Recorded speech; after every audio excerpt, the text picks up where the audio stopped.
It looks more like something from a sci-fi movie than the future of food in the 21st century.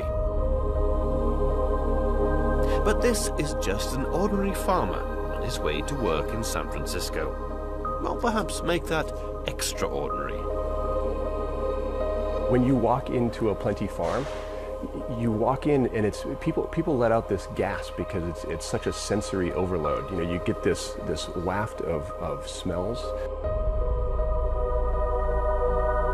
And you see plants, going, from floor level all the way, 20 feet in the air. So you're kind of surrounded by high density plants that are thriving. This is indoor vertical farming, which Plenty hopes will transform the way the world feeds itself. That journey, it seems, begins with a simple salad.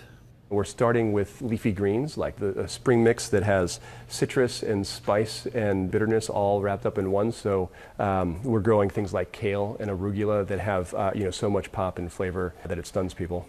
And then the next wave of crops beyond that are crops like strawberries and tomatoes. And our team in Wyoming is working hard to get those to market as fast as possible. The light affects the way the food tastes, the nutrients affect the way the food tastes, and the way you water the plants affect the food taste. The thing that's exciting about Inside is that we get to control all those things. We have a team of people who is trained in sensory to taste and document every single day what's coming off the farm. I want to compare it to the standard here, so the intensity of each of the flavors. So that when we get to the most delicious carrot or the most delicious strawberry or kale, we can replicate that day in and day out. Change the way it smells. You should be getting fresh cut green grass. Yeah, little tennis ball. A little tennis. Yeah. Fresh cut tennis ball. Fresh, like when you first pop the can. Tennis ball. Yes. It depends. It's the thing with this. The idea behind Plenty is to grow tastier food fast, more efficiently, keeping prices competitive, but at a lower cost to the environment.